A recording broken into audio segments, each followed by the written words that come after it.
And welcome into Tennessee Tuesday, our second episode of season number 2. I'm your host, John Blankenship, with you this evening. Co-host Jason Boshears is out and about traveling, doing some other SCV business, or Michael Hardy, our guest this evening, or he may be, I don't know what he's doing. He's doing something that he's not with us tonight. So we miss Jason this evening, and he'll be back with us in a couple of weeks. And as you can see, Michael Hardy is our guest this evening. We'll be talking with him here in just a few minutes about the war in East Tennessee, and we'll have some discussion there, and we'll learn what all he's been involved in over the past several weeks. And, of course, you follow his program, Hardy on History, which is on Sunday evenings, and you can watch that. And we'll talk about that show as well. But let's go ahead and kick off with our disclaimer this evening. The views and opinions that are expressed during this broadcast are not those of the SCV, its GEC, or any divisions, camps, brigades, or anyone but our own tonight. So there's our disclaimer, and we're glad to have you here with us. Hope you've had a wonderful week so far, the first couple of days of this week, and it has been a busy one for me today. We've had some meetings, been kind of short-staffed at work, just a couple of us guys there. So it's been a long day, but I'm ready to kind of relax and talk some history this evening. And let's say hello to a few folks that have jumped on with us this evening. We'll put some of those comments on the screen tonight. Mr. Owens there from Virginia. Hello to him tonight. Also some others. Ryan Rogers jumping in there from the Alabama division. Good to see Ryan this evening. Also some other folks from all across the Confederation from the Texas-Louisiana line joining us tonight. There's Derek Glover as well from the Cumberland Plateau. He's up around Alvin C. York territory. I'm sure you're familiar with that, Mr. Hardy. Yes, sir. He's up not too far from your way. Also, Mr. Steve Reed is with us tonight. Looking forward to another great program. We hope it's a great one for you tonight, and do appreciate you watching tonight on, of course, SCV Chat, Tennessee Tuesdays, social media pages. Donald Gaines joining us there from Florence, Mississippi, from Camp 2278. Also, others tonight from up in Kentucky, the Kentucky Division Commander with us this evening. Kyle Thompson. David Pope, of course, with us. David has a program as well on Friday nights in the Friends of the Douglas South Hall Freeman page. He's 7 o'clock on Friday nights, of course, in Camp 87 there in Knoxville. Mr. Charles Array joining us this evening. I think he's been all around our area. I know he's been traveling, been following him on Facebook, and good to see him tonight. Let's see, others we see here. You see some of the comments. We're going through several of those. Mr. Brooks here with us tonight. Rich Garcia, our Lieutenant Commander in the Tennessee Division. He's on board. Derek's got another comment there. And we do want to mention that, Derek, thanks for bringing that up. Connor Bond, one of the hosts and founders of SCV Chat. Connor's mom had been sick for several months now. Things did turn worse, and she did pass away. So our thoughts and prayers are with Connor, his sister there, and the loss of their mother. Great lady, and I believe the funeral service was today. So our thoughts and prayers continue with Connor Bond and his family during this time of loss of his mom. No, he's hurting, so we're definitely praying for them. Let's see. Also, others are joining us tonight. Mr. Elliot Jackson, he's on with us. Al joining there from Tullahoma. So several folks here from all around the Confederation. Camp 314 with us tonight. So again, we're glad to see all those folks. Mr. LeRae has been in Arkansas and Tennessee. I'm suspecting he passed my way if he came down I-40. I wish we could have got to catch up while he was this way. He may not have come I-40, but I suspect he did if he was heading back into Arkansas. So hope he has safe travels and appreciate him being with us tonight. So let's go ahead and jump into our discussion this evening and our guest, Mr. Michael C. Hardy, who is a author and historian, of course, host of Hardy on History. You see him all over the place in North Carolina, Tennessee. He'll travel about anywhere you want him to. If we need him to go to Canada, Mexico, overseas, I think he'll go. Is it warmer there right now? Mexico, sure. Canada, I'm not so sure about. It may be a little chillier up that way, but you get down to Mexico area, you'll have a little heat and not find you something good to eat there that'll bring a little bit of heat. Maybe so. I will say good evening, and it's great to see everybody this evening. Speaking of warmer, I am speaking at a Lee Jackson banquet in Ocala, Florida at the end of the month, January 24th. So I'm looking to be someplace warmer, especially after the next few days. Yeah, you've got some cold weather up your way. You're a little bit cooler. We're right now in the 50s here in West Tennessee. Yeah, so what's it like up there where you are now?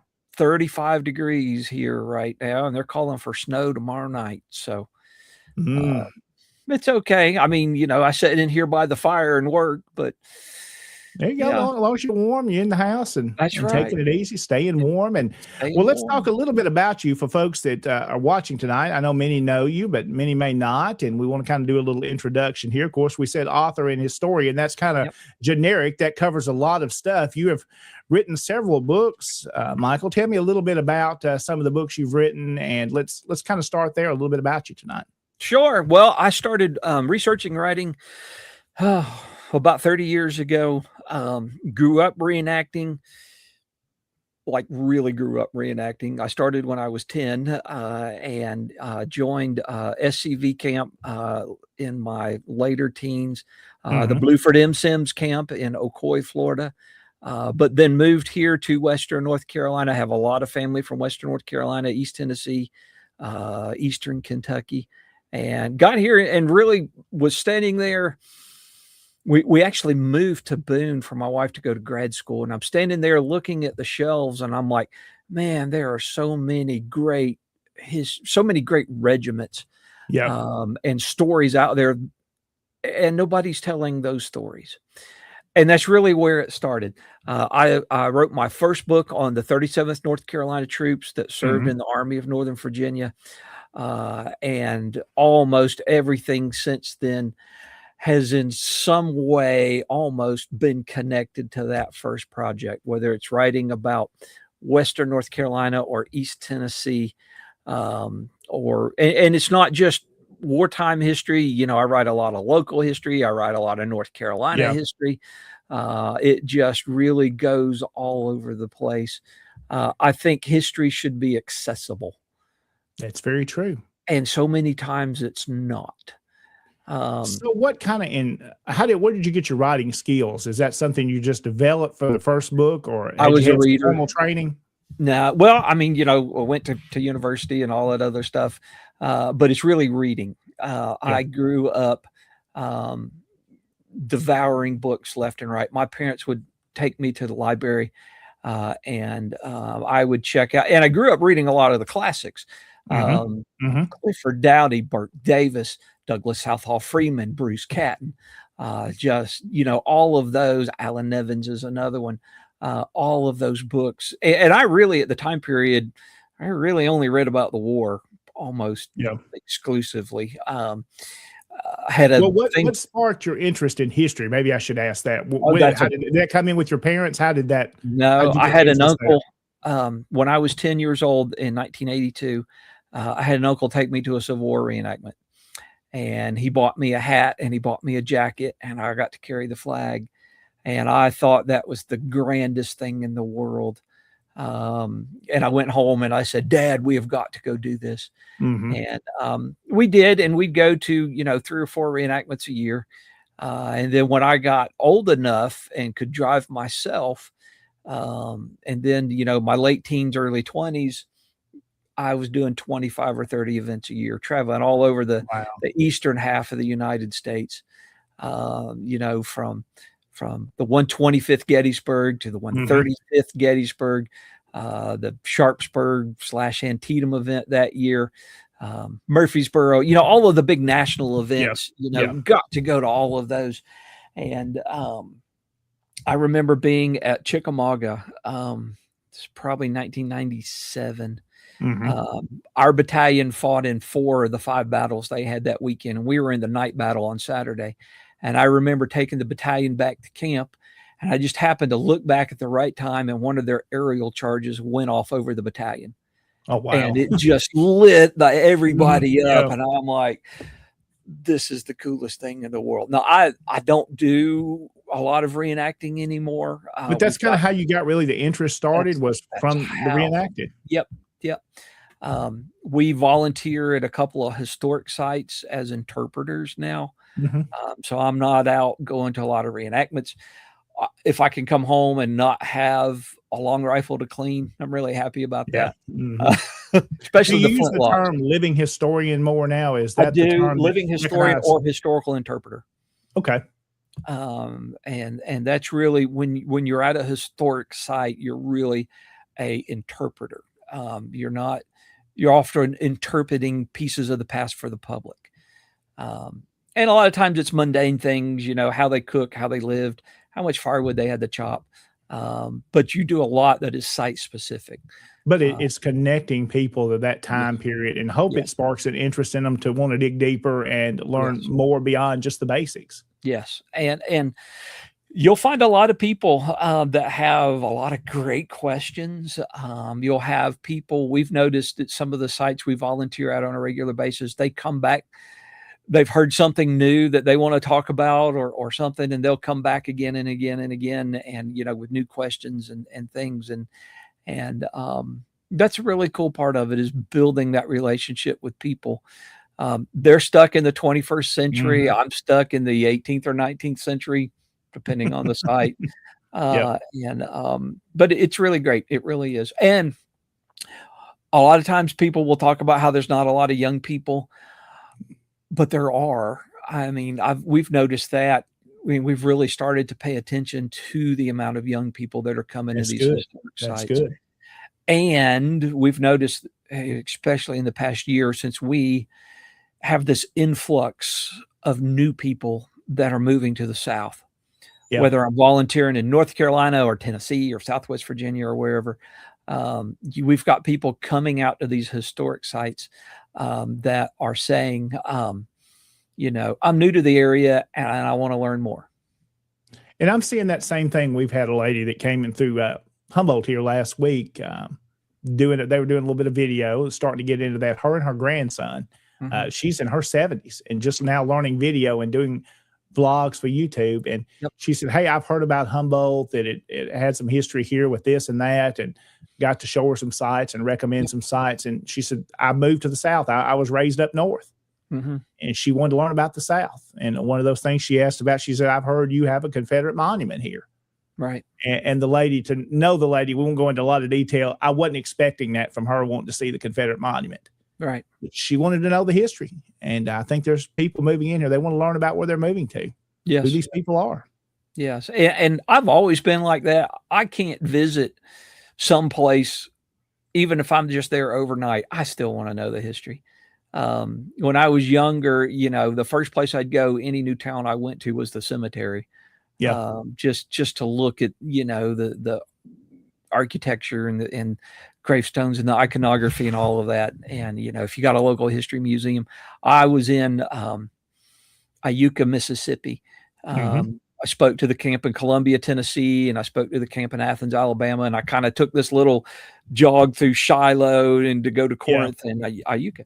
And there, I stopped at a local history museum, and the docent there was just so excited to have visitors. And I was really interested in the battle, and he talked about that for a long time, and went to just a great collection, fantastic collection. And that's one of the cool things. If you go to a town and you have a few minutes, visit that local history museum, visit the library, and to connect with those local stories. And something I always love is when you get there, you find a connection maybe from where you're from. It shows what a small world that era really was. When I go to East Tennessee and then somebody at the local history museum mentions a guy, I'm like, well, that name's familiar. And then they connect back to West Tennessee. Yep. It's amazing how small of a world it is. It is an incredibly small world. Yep. I agree, my friend. Well, good conversation tonight. We'll be talking for the next hour. We're going to talk a little bit of East Tennessee and its time during the war between the states. We'll kind of break some of that down, have some discussion as well. But before we take our first break, Mr. Hardy, let's talk a little bit about the program, Hardy on History. Let's go ahead and preview that for folks that recognize you from that. Where can they watch it? When can they watch it? So, probably 8 years ago, it's probably coming up on 8 years, I decided to do a history program, originally just on Facebook. And I don't even remember what it was originally called. But it was Sunday Night History Chat for a long time. And I finally changed it to Hardy on History. Have ideas that I'm going to do a whole YouTube series in the near future, mostly about local history in different places. But it's Sunday nights, 8:30 p.m. Eastern time period. You can almost always find it on Facebook, but sometimes it's on YouTube. But I don't always get there every Sunday night. Sometimes I'm traveling or something, or we've been at a historic site and I've drug in, and I'd say that my talker's tired. And you've just done all you can do. I know that's all the history I have at that moment. But most Sunday nights, especially in the wintertime, we'll sit down. We usually wind up just talking about the 1860s, but I'm happy to take that conversation just about any place. So where do they find you? If someone's not familiar with it, how can they find? Go to Facebook, look up Hardy on History. Simple enough, easy to do. Simple enough. Yep. So that's going to be Sunday nights, 7:30. Is that right? 7:30 Central Time, 8:30 Central, and then 8:30 Eastern time. Yes, sir. So, of course, you can see that program. Well, we need to take our first break. Michael Hardy is our guest this evening as we're talking history discussion. We'll kind of have a wide topic here tonight and hope you'll enjoy the program and be with us. But let's say hello to a couple more folks before we take our first break here. Brigade Commander Dennis Stubblefield joining us from Portland tonight. So he's here with us. Also, Toby Oakley joining. Good evening to him as well. From our friends out in Arizona, Robert Corbin with us tonight. Ryan Rogers agreeing with us this evening. We always like when folks agree with us, but sometimes I like when folks don't because, I'm not too good to learn something new and even be corrected. I've had to be done that way. We all don't know it all. So it's always good to learn from one another. And we hope these discussions like this, I know when I leave here tonight, I've got my notepad here. I'm going to be taking notes because every time I watch Mr. Hardy, I know I'm going to learn something new that I just don't know about. And he's a great researcher, a great author, and great historian. So I think you're going to enjoy this program tonight. And one more before we take our first break. Missouri bringing up the rear. My apologies there. And Springfield coming up a little late there, but we're glad to have Mr. Jenkins here with us tonight, joining us just from up the road in Missouri. And different folks say it different ways. Some folks say Missouri, some folks say Missouri. Now, people tell me I say it wrong, Michael. They say I'm not saying I should be saying Missouri, But here in West Tennessee and in Gibson County and Humboldt, everybody I've grown up around, and we're all good Southern folks, we say Missouri. So we do too. Different folks say it different ways. That's okay. We've got a town here. It's kind of funny. If you're familiar with the name, Rutherford is how it's spelled. Yes. But if you're in Gibson County, you don't say it like that. It's got an L in it. It's Rutherford. But we have somebody's not from here if they pronounce it wrong. We have a town named for the Revolutionary War general and a county. It's Rutherford County and a Rutherfordton, North Carolina. So that's how you do it. Every area has its own way to pronounce it. And when somebody's a stranger and they're not from there, they'll mess that up. There's another town in Middle Tennessee you may have heard of. It was talking about Irish. Some will say Erin, Tennessee, Erin.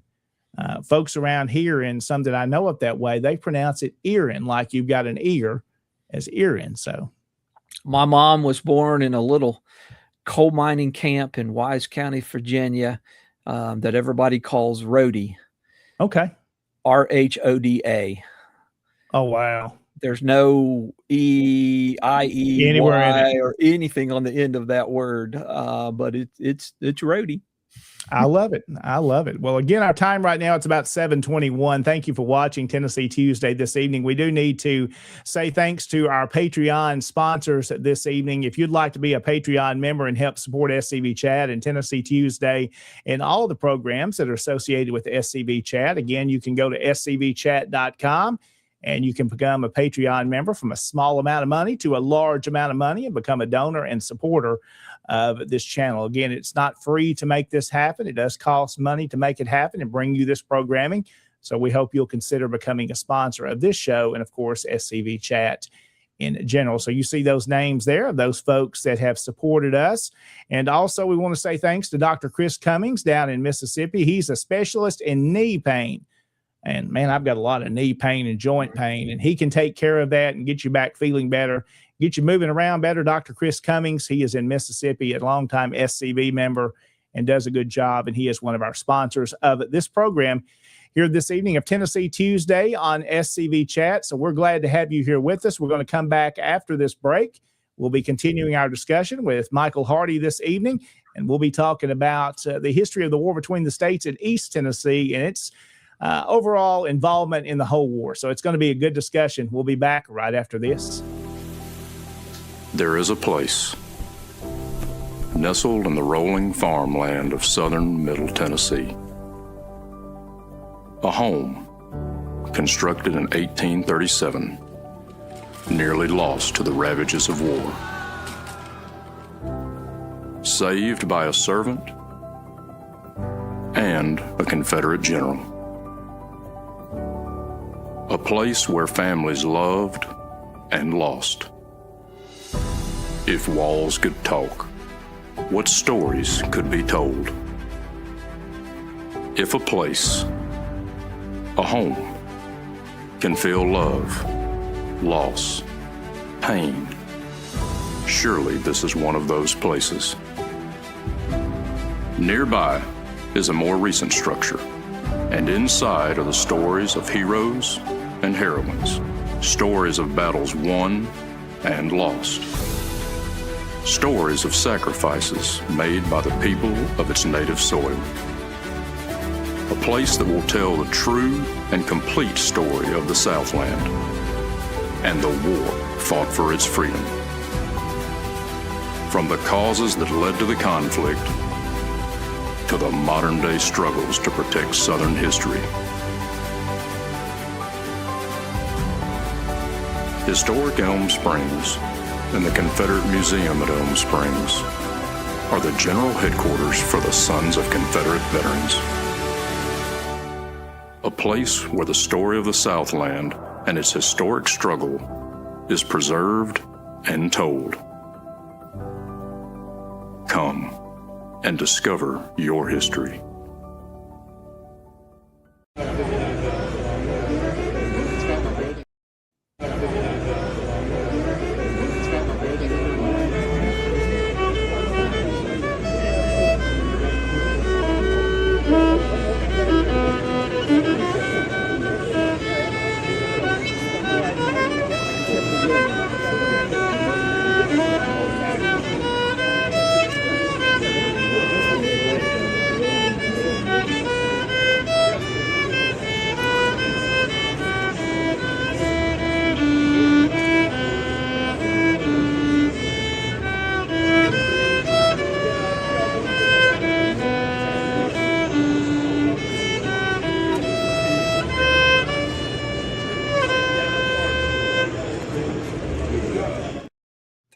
And welcome back into Tennessee Tuesday on SCV Chat. I'm your host, John Blankenship. My guest tonight is Michael C. Hardy, author and historian. We're glad to have him with us this evening.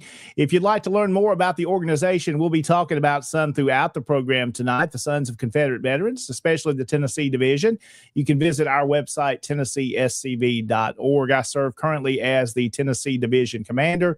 And if you're in Tennessee, we would love to have you as a member of one of our camps. If you're outside of Tennessee, we'd be happy to help you find a camp that's closest to you that you can join and be a part of. So TennesseeSCV.org is the website. Also, the disclaimer this evening, reminder, the views that you hear and expressed on this program are our own.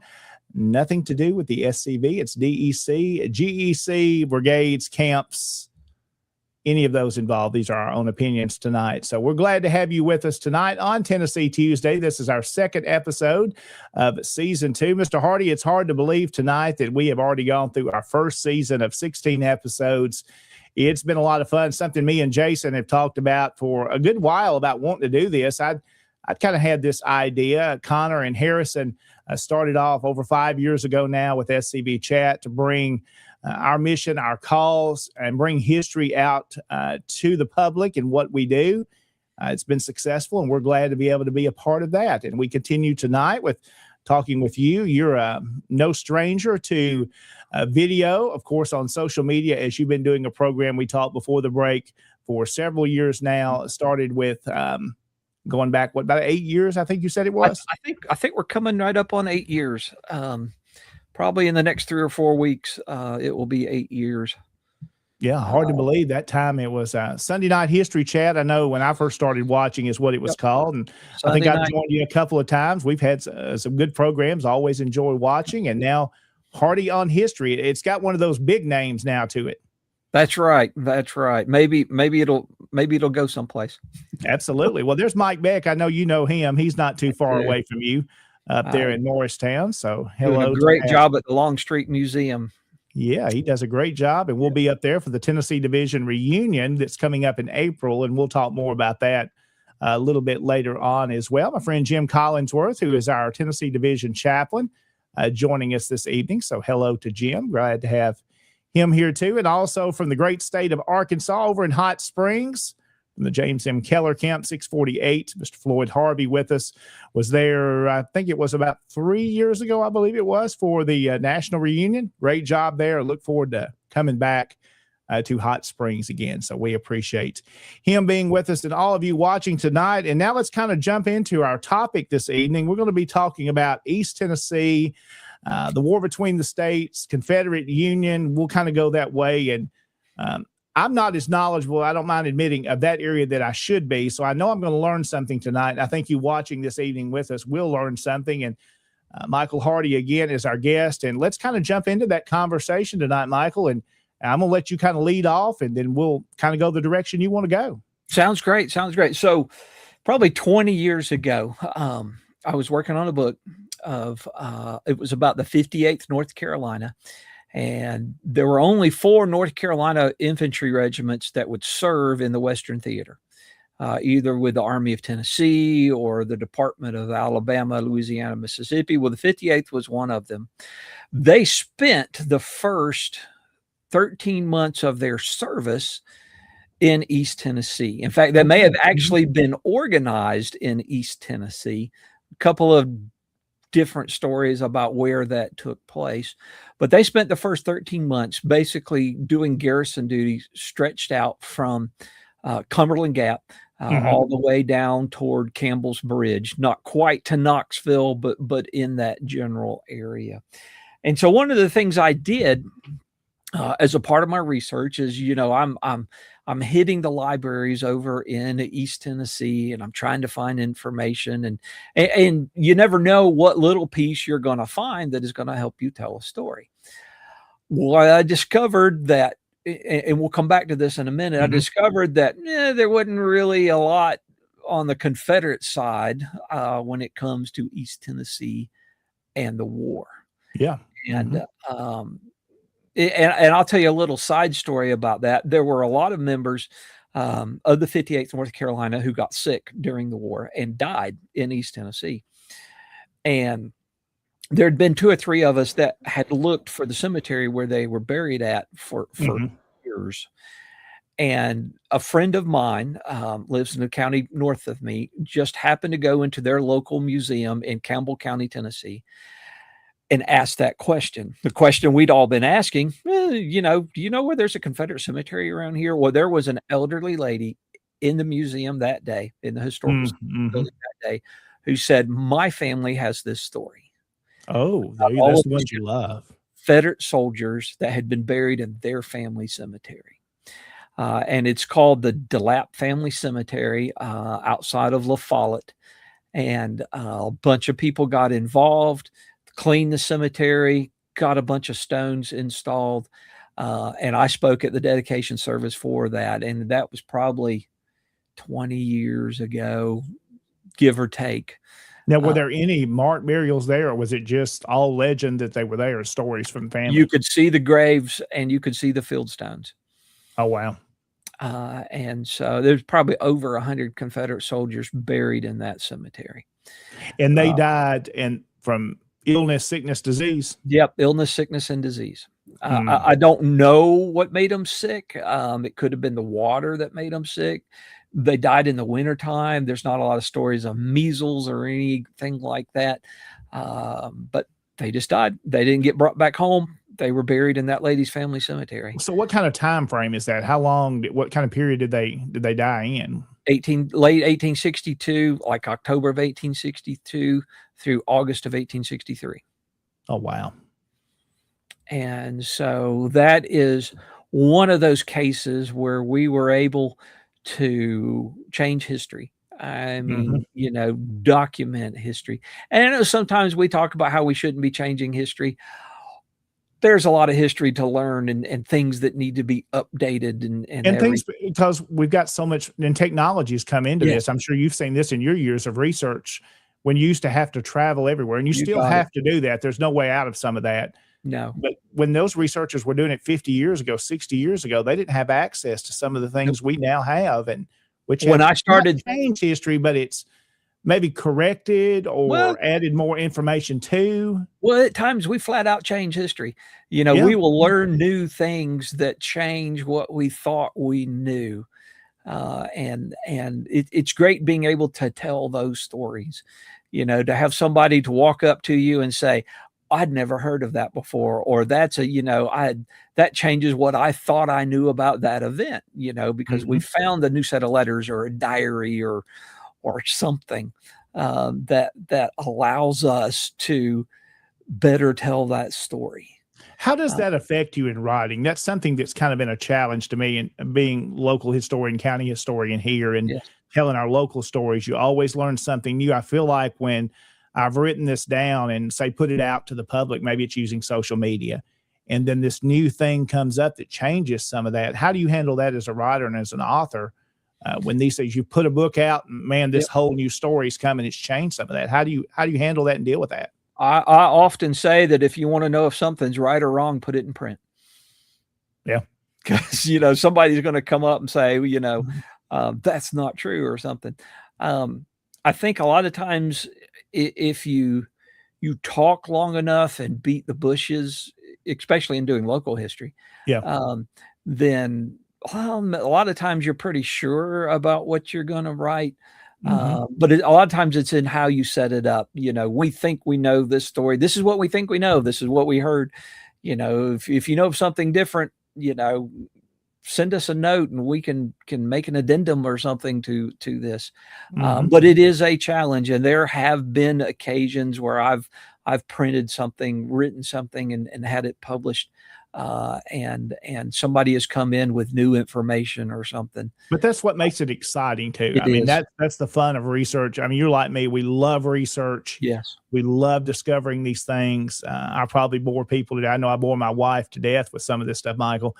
Saying I've learned this new thing about somebody that's been dead 125, 130 years. And it's told so much more, but I want to make sure this is documented. It's important, like what we're talking about tonight.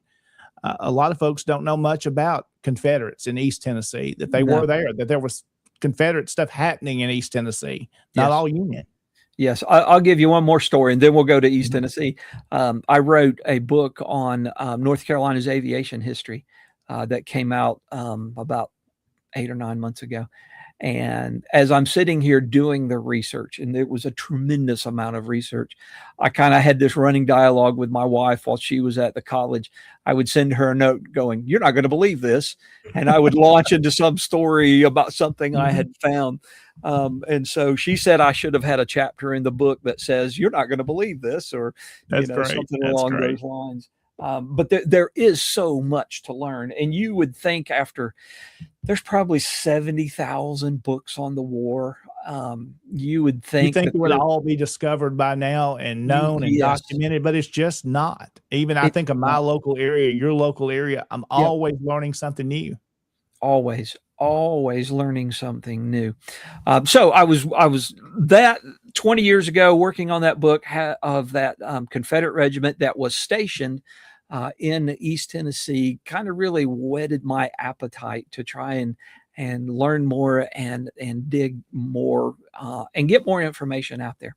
So the 58th North Carolina, where are Yes. they? They're based out of. We're in North Carolina. What area are we talking Here about? in the mountains. Okay. In the mountains where I live. All 12 of those companies came within a county or two from where I live right now. Okay. They were there in East Tennessee until Braxton Bragg did the big drawdown and shipped almost everybody to fight at Chickamauga. And then after Chickamauga, they are connected with the Army of Tennessee for pretty much the rest of the war. They do miss the Spring Hill and Nashville campaigns because they were guarding prisoners. They were not connected. I mean, they're still with the Army-ish, but they were escorting prisoners back through North Alabama and Mississippi, so they missed that campaign. Well, but who are they're some with of the Army. folks leading the 58th North Carolina? Are there some names that our viewers are going to recognize right off, or they're mostly unknown names to us? The colonel is actually the namesake for my camp, the Colonel John B. Palmer. Fascinating individual. He was born in Plattsburgh, New York. And after his dad, who was a 2-term U.S. congressman, passed away, he moved to Detroit, Michigan, makes an absolute fortune. And in 1858, moves to about 3 miles from where I am right this minute, builds a big fine house,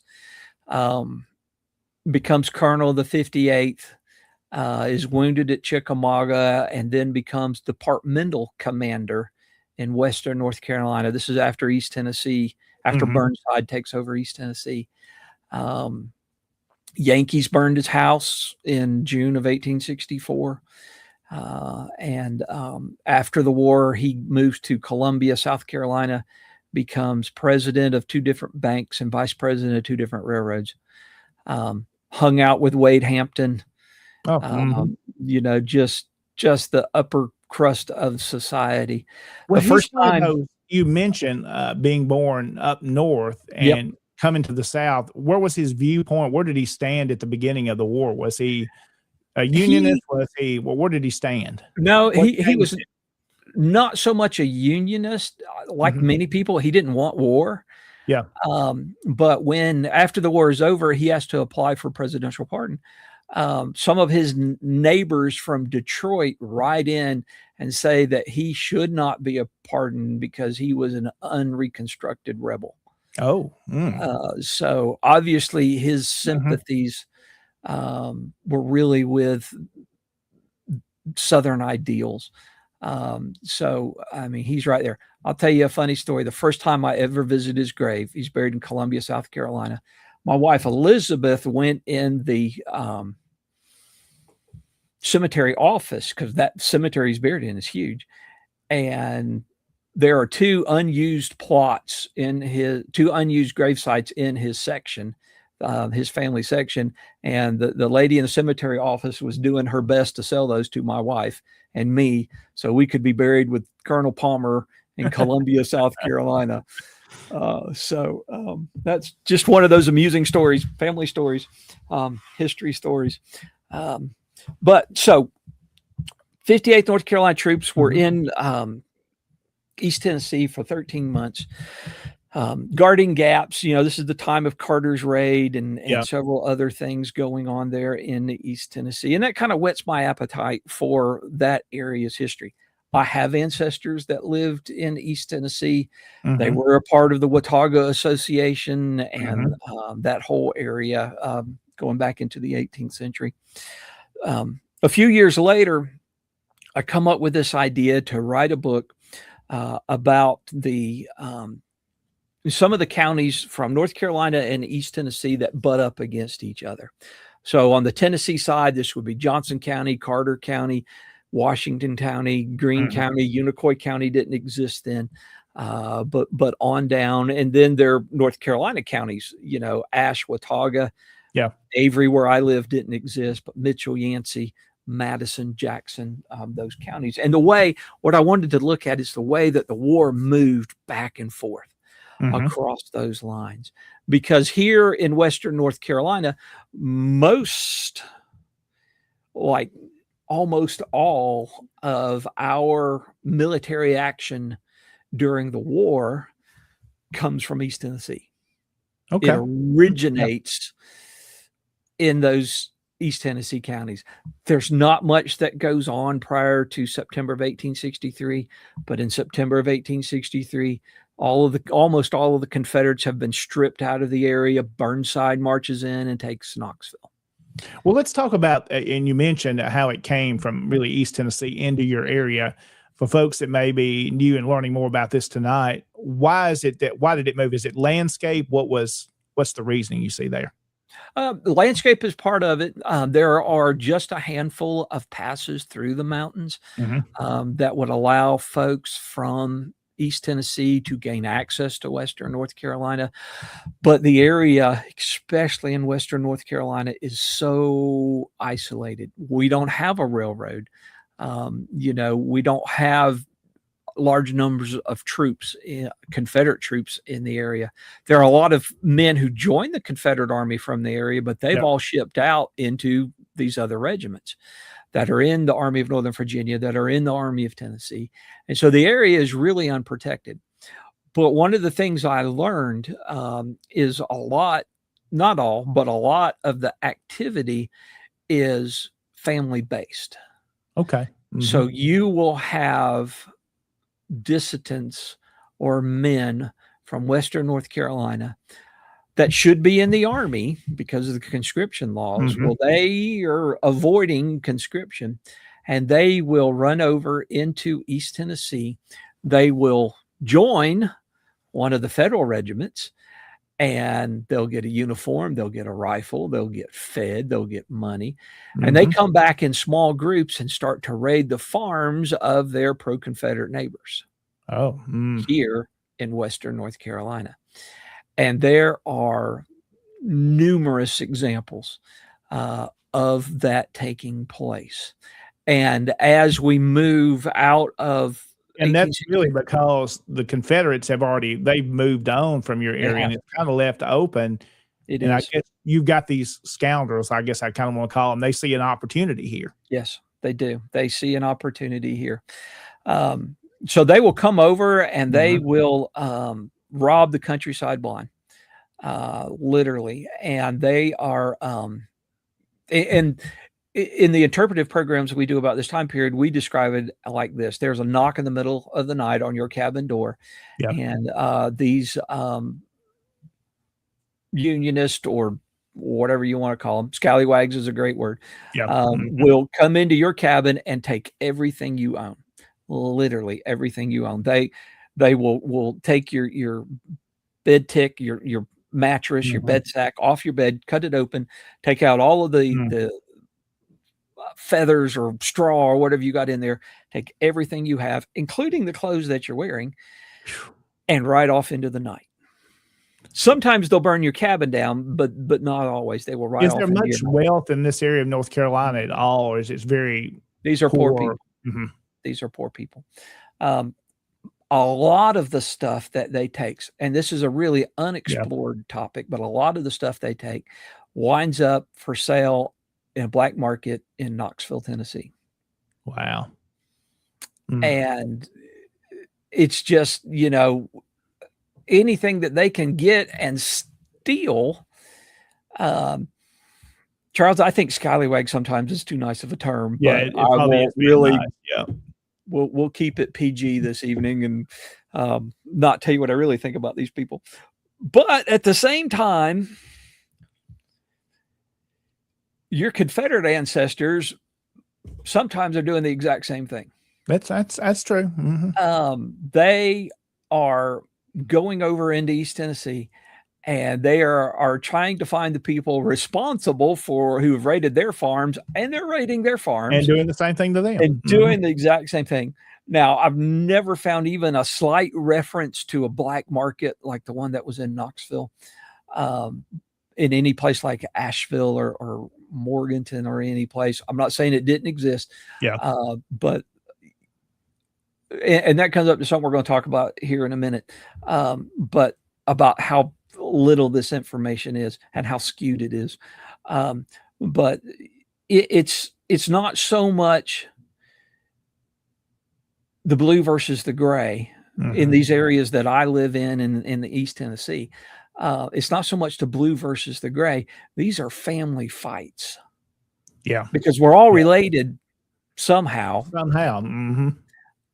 And, before the war, something happened and I have ill feelings towards you. And so we're going to use this war as an excuse to retaliate or whatever. To retaliate. Yeah. And it's not so much a North versus South here, even though a lot of people will align on either side. It's just a continuation of family feuds. Mm-hmm. It really is. How did it affect it? And I imagine it did for years after the war. These things have happened. What was it like between these families at this point? It was brutal. And I actually talked to somebody today about this who's trying to do some research. He's actually a PhD student. And one of the things he's looking at is the way that the families split after the war. And I was going through some things that I had. There are a ton of Confederate soldiers from the mountains, at least from Western North Carolina, that wound up in Coos County, Oregon. They got as far away from Southern Appalachia as they could and still remained in the United States. I mean, they're just gone, and so many people. And, I've got family stories of fights. I've got one story of, two brothers got into a fight who served on opposing sides, and one of them killed the other one. And it's really hard to research that Reconstruction time period here because of a lack of sources. I wish I had more that said how, John and his brother Thomas, how they handled family functions and funerals and court week and church, because they served on opposing sides. Yeah. But they don't have that. It's been lost. It was oral stories that have just been lost to time. Yep. Just lost the time. And in many cases, a lot of the atrocities that took place, especially against women, people didn't talk about it. Yeah. It's just, we talk about things like that now, but these were things you kept close to you and just never discussed again. Never discussed it.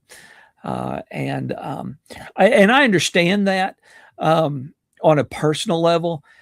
As a researcher and a writer, that drives me crazy. You want to know these things. I want to know these things, and I want to tell these stories and preserve that history and get that information out there. Was there any home guard left in your area of North Carolina? Were there any men left, older men that were able to protect any? Or yes. So with the home guard, at least in North Carolina, back up for a minute though. When conscription was passed in April of 1862, if you were a county official, if you were a justice of the peace or the sheriff or the coroner or whatever, you didn't get drafted. You did not get conscripted in the Confederate Army. those are like civil officials, your postmaster and all of that, and they were exempt from Confederate service. But at least here in North Carolina, when the Home Guard is created, they are liable for Home Guard duty. So that becomes the basis for your Home Guard companies. And all counties had at least one Home Guard. They at times were pretty brutal.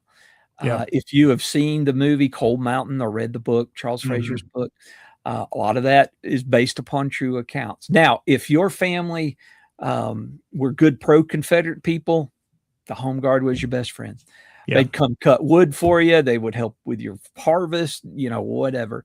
If your family had crossed over, or if they were out lying in the woods, not wanting to serve either side, the Home Guard was your worst enemy. And the Home Guard continues to exist here in most of the counties through early 1865. So it's a true challenge, and Home Guard records are few and far between. I mean, that's the same way it is here. We have in our county court minutes, we have who they were, but that's really all we know of them. We don't know how they acted, what they did. Yeah. It's a really, really hard to do that level of research. Well, it's interesting you mentioned, and this is something I made a note of because I want to do some more research on something I hadn't thought of, is it was county officials, maybe elected officials that held more important roles. Yes. That avoided that conscription there. That's interesting to see some of the names in our local ones and it's give me something to research now.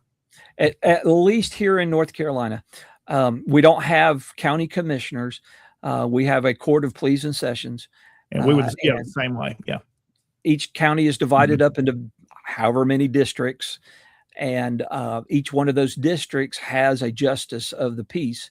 And those justices of the peace make up your court of pleas and sessions. And they're kind of doing the role of what county commissioners do today.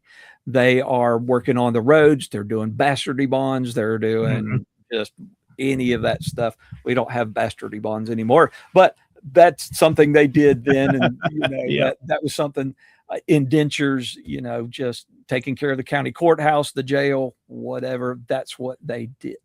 I really liked it, what we call road commissioners today, what you had in our area. Same, I'm sure, like you did.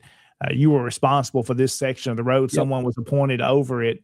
And we look in some of our court minutes for our county court. And, man, it was a big deal. These people that didn't take care of their road, the fines that would come from that. And it was pretty serious. Pretty serious stuff. And those men were not liable for conscription. But at least in North Carolina, they are like the nucleus of the Home Guard. Other Home Guard members are like soldiers that are have been discharged from the Army for sickness or wounds, some type of disability. A lot of times they're in the Home Guard.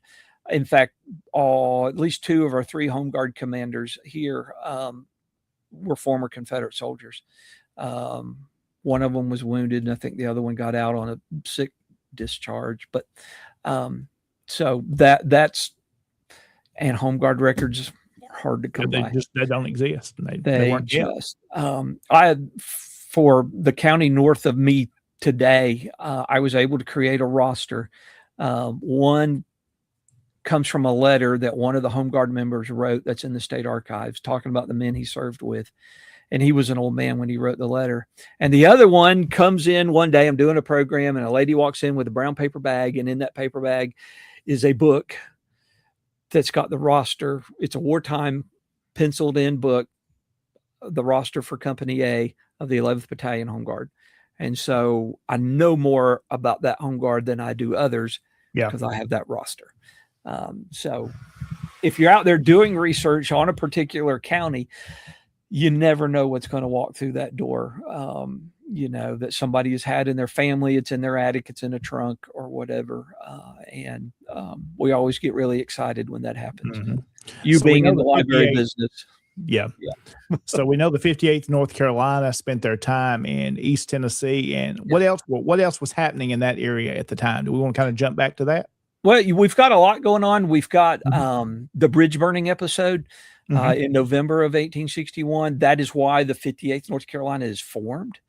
A bunch of dissidents, Unionists in East Tennessee come up with this plan. Samuel Carter's involved, come up with this plan that if they can knock out the railroad bridges in between Bristol and Chattanooga, then the Federal Army, which is poised above Cumberland Gap, can swiftly move. This is their story. Swiftly move into the area, and all the local Unionists in East Tennessee will be saved from the evil Confederates. And it didn't work out very good. There were several bridges burned, but the Federal Army up above Cumberland Gap never got permission to enter the state. And so the Confederate forces very quickly gathered together and chased a lot of the Unionists, caught some, executed some. Some of them were arrested and wound up in a prison in Tuscaloosa, Alabama. And a lot of them came over into Western North Carolina, which kind of starts our problems. Thank you, Tennessee. Yeah. Not that we didn't have our own problems.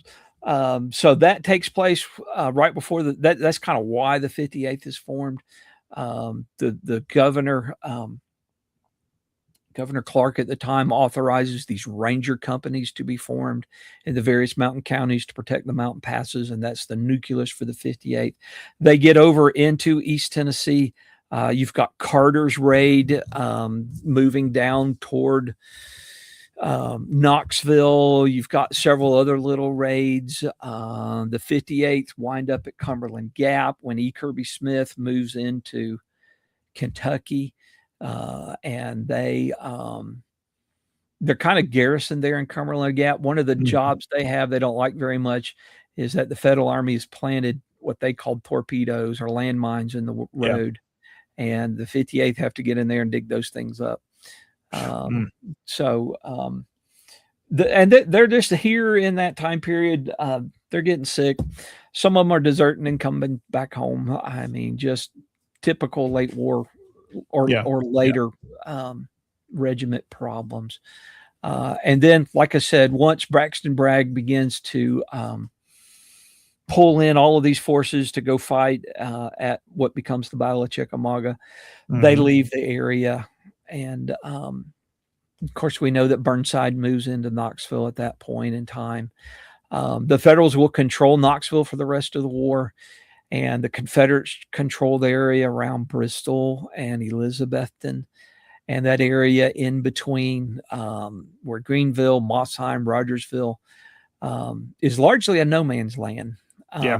Longstreet is there. That's what I was going to ask you about Longstreet, because we've talked about the museum earlier. We mentioned up there as well. You want to kind of bring in Longstreet, how he plays into he's sent to fight at the Battle of Chickamauga, gets there nick of time. The Federals have made a tactical blunder and left this big hole in their line, moving troops around. And this is the short version of this story.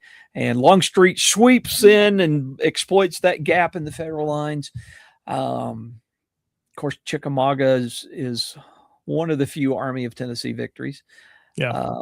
And after that, Longstreet just pretty much, the Army of Tennessee is racked with problems in leadership. Nobody really gets along, and Longstreet falls into that dilemma. He winds up being sent to Knoxville to try and drive Burnside out. And it didn't turn out really well. He doesn't have enough men or supplies to properly lay siege to Knoxville. And Battle of Fort Sanders doesn't work out very well either. And then after that, he moves a little further east and he goes into winter camp in and around Rogersville, Greenville, the places where Mike Beck lives. In fact, he does a fantastic tour of some of those sites and events and everything over there.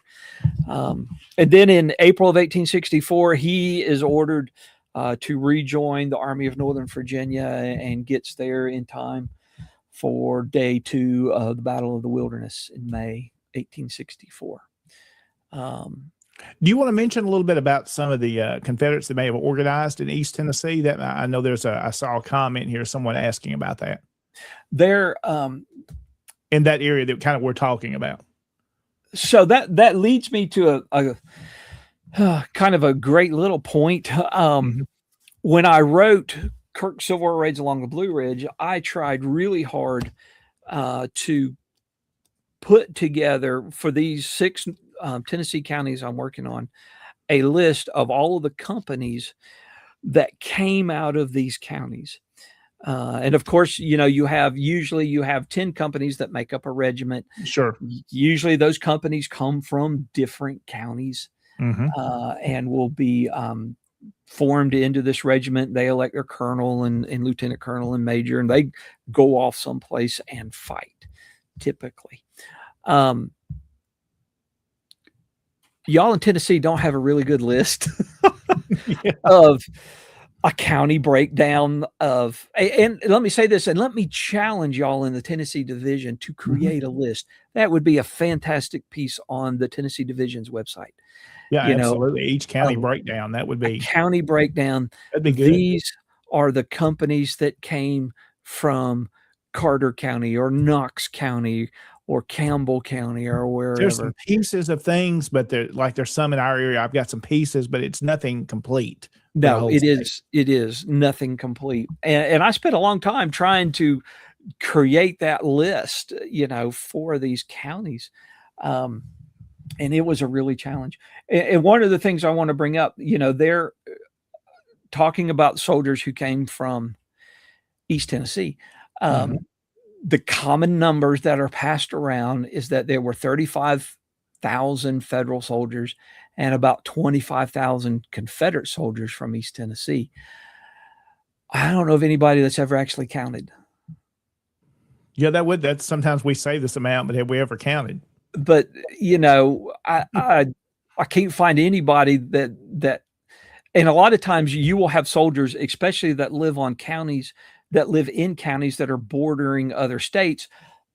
They'll go join another company in another state. There's an entire company in the 6th North Carolina Cavalry that came from Johnson County, Tennessee. There is, and I actually wrote a blog post about that, that somebody had written a while back that, Johnson County was obviously pro-Union because it had a company of Union soldiers from Johnson County. And I wrote this post and said, well, I can say that Johnson County obviously had to be a Confederate county because they had an entire Confederate company in the 6th North Carolina Cavalry. And that's one of those things that desperately needs to be examined. And it's not an easy task. But I will say, comment there by David Pope, Michael. He says the 25,000 is based on the 200 odd companies in East Tennessee. So 200 odd companies. How many companies were really formed in East Tennessee? Yeah. We don't know that. If you got, and even that number, so if you've got 200 companies and each company's got 100 men, that's only 20,000. And I'm not a math person, so don't give me anything more than that. But it's not an easy task, but it really needs to be done. It could be that some of these counties that everybody says that are so pro-Union, it could be a whole lot closer, or they could be pro-Confederate counties. And it's just been assumed it was, but the numbers have never really been done. Just been assumed that it was. It's like I said, it's a tremendous amount of work to sit down and do this. I have done it for a couple of North Carolina counties. I took the 1860 census, I created a spreadsheet, and then I started to look for people to fill in the holes, and I actually included a lot more information, like their socioeconomic status, and several other things, when they enlisted, if they deserted, when they got killed. And I did federal soldiers as well, because I wanted to see how that works. And one of the things I discovered, there are a whole lot of men from Western North Carolina who joined the Federal Army in February, March, and April of 1865. So a lot of our good pro-Union men have hid out the entire war and come in at the very end fresh. very end to get a paycheck, to get a pension, to be on the winning side. And so anytime anybody brings those people up, I really question their support of where the they really union. stood, or they just You know, where was their unionism in 1862 and 1863? And that could be true in a lot of these companies. There's also another company I found, and I don't exactly remember which one. Actually, it was an entire regiment of Unionists from East Tennessee that didn't exist during the war. I think it's the 3rd Tennessee Cavalry. That doesn't sound right. I'll have to look it up and get back to you. But they, after the war was over, so they could get pensions, they created this roster of men that had served in this regiment during the war, and it was never approved, existed. and nobody said anything about it. So there's a lot of skullduggery. There's a good word for this evening. I mean, we got people like this today the same way. They jump in at the end to reap the benefits. That's right. Absolutely right.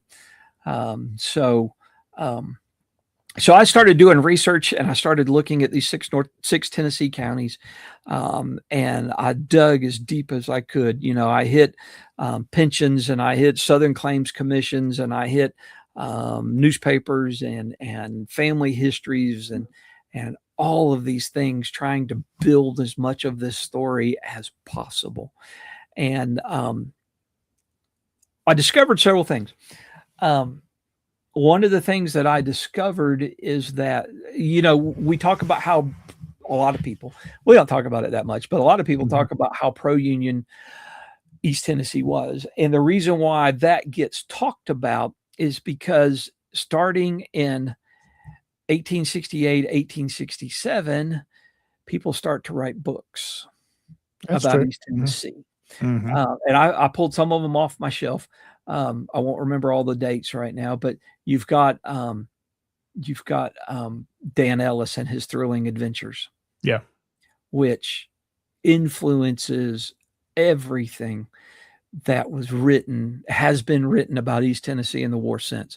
So this book came out 67, 68, and it's still a major player. It is still making an impact. You've got Oliver P. Temple's East Tennessee and Civil War. It came out before the turn of the 20th century. You've got Scott and Angel's history, the 13th Tennessee Cavalry, still influencing history. You've got a biography that came out, I don't remember, it's 1907 or 1937, on Parson Brownlow. Yeah, there you go. Lord, he hated Confederates. Oh my gosh, this man, to be a pastor, hated Confederates. What you don't have in that time period from the, say, 1870 till, gosh, I don't even know the date, more recently, like in the 1970s, you don't have any Confederate related books for the most part. Yeah, I mean, it was, our story wasn't being told from this side. It was just not there. There's no biography on Landon Carter Haynes. You know, there's no, it's not until much later that two books that came out, Noel C. Fisher's War at Every Door and Todd Gross's Mountain Rebels. And these are both new books that have come out in the very, very recent past. Yeah, they're just few and far between of those early books telling these stories. Very few of them. I think Fisher's book came out in 97, and Mountain Rebels came out in, that's what I get for not wearing my glasses, in 99. And, you know, that's 140 years of only one side of the story being told. And we've lost so much information that's just been, again, as we said, lost to time, that it's hard to research and find some of these things. It is. But we can still tell this story. It can still be done. And more than anything else I want to do, I want to try and inspire people to get out and do research and tell that story. I was able to find enough stuff about East Tennessee to write Kirk's Civil War Raids Along the Blue Ridge. And it's got Kirk's name in it. George W. Kirk was not a nice guy. He was the worst of the worst. He really was. And when you read the book, Kirk is not going to come out as a nice guy. He really doesn't. There was one raid that he did that literally came right by my house, where he used junior reserve POWs that he had captured as human shields, and laughed about it when they got shot. Wow. So Kirk's not a nice guy, but he doesn't come out as a nice guy.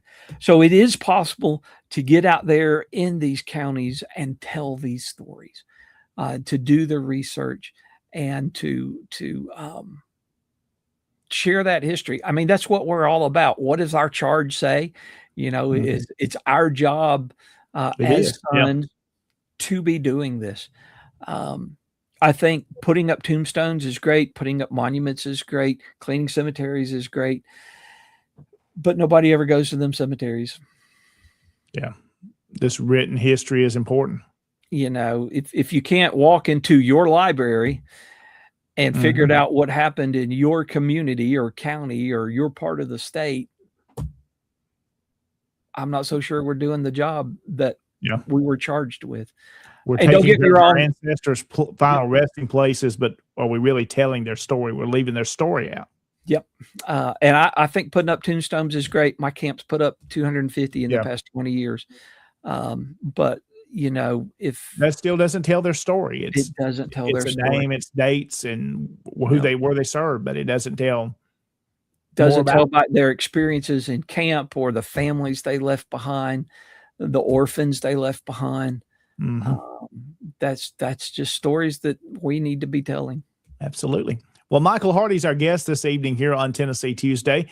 Michael, you want to hang around with me a few more minutes? Let's take a break. We're going to kind of come back. We'll wrap up here and talk about a few things in the Tennessee division that's coming up as well. So stay with us. We'll be right back after this.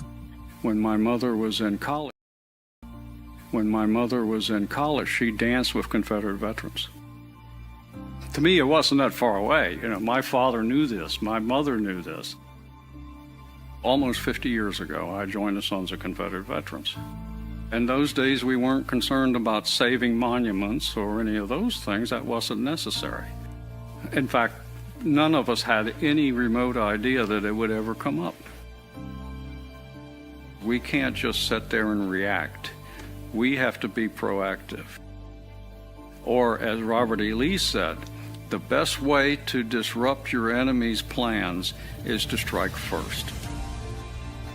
Everyone should do all in his power to collect and disseminate the truth, in the hope that it may find a place in history and descend to posterity. History is not the relation of campaigns and battles and generals or other individuals, but that which shows the principles for which the South contended and which justified her struggle for those principles. If you're looking for some place to be where you think you're going to accomplish something to save our history, go to the Sons of Confederate Veterans. I'm Thomas Lee Jesse. I'm a descendant of Private Daughtery Gilmer, a Confederate veteran.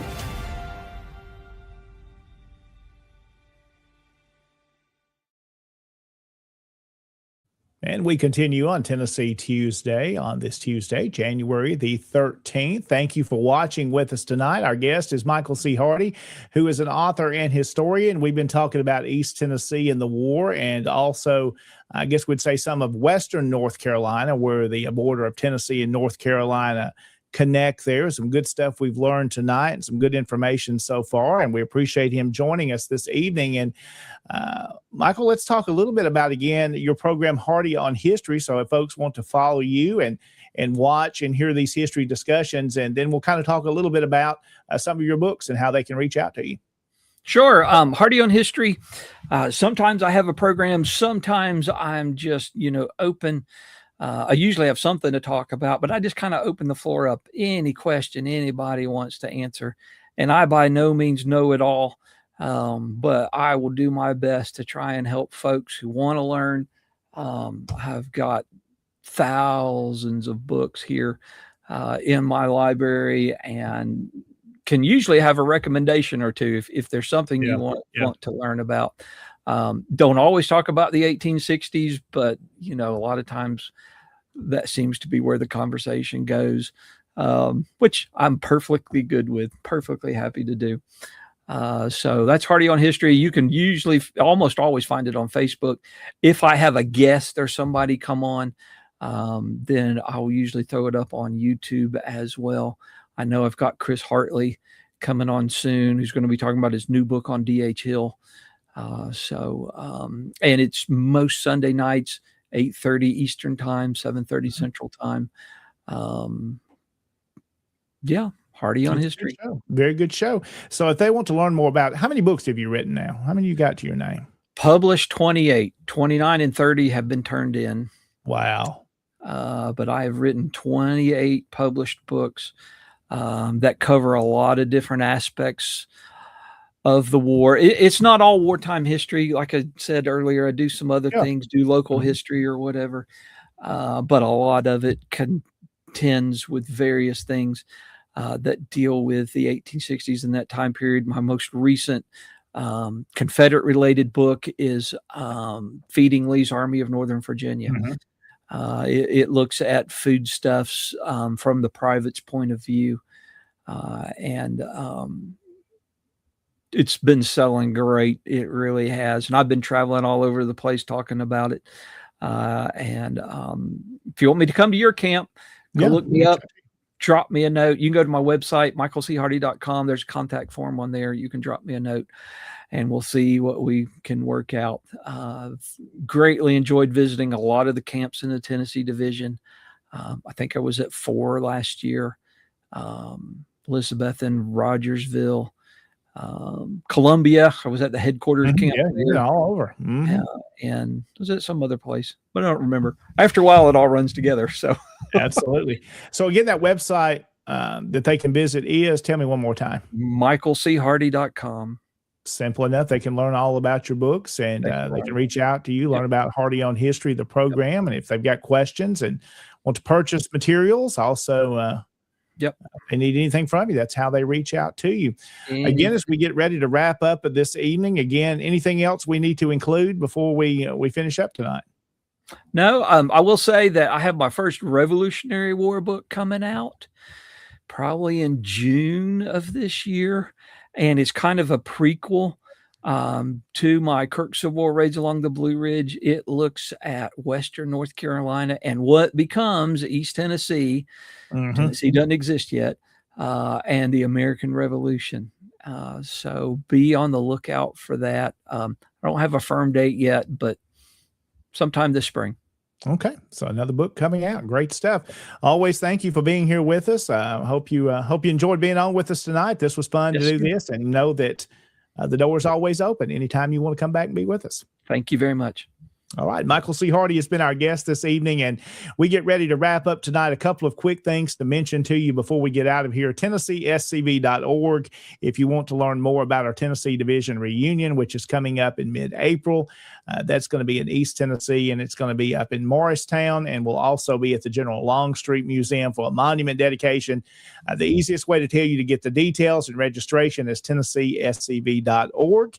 And we'll be back with you again next Tuesday night for another episode. It'll be me solo next week. We'll probably have a guest, but Jason Boshears, who is our co-host, is out and about traveling some the next couple of weeks. And I believe he's doing some Lee Jackson banquets in there as well, as those are taking place across our different camps. Again, we're glad that you've been with us tonight. Hope you've enjoyed the program. And again, as we wrap up on this Tuesday evening, I hope you have a safe rest of this week. And we will be back with you next week here on Tennessee Tuesday. Have yourself a great night, everybody. God bless.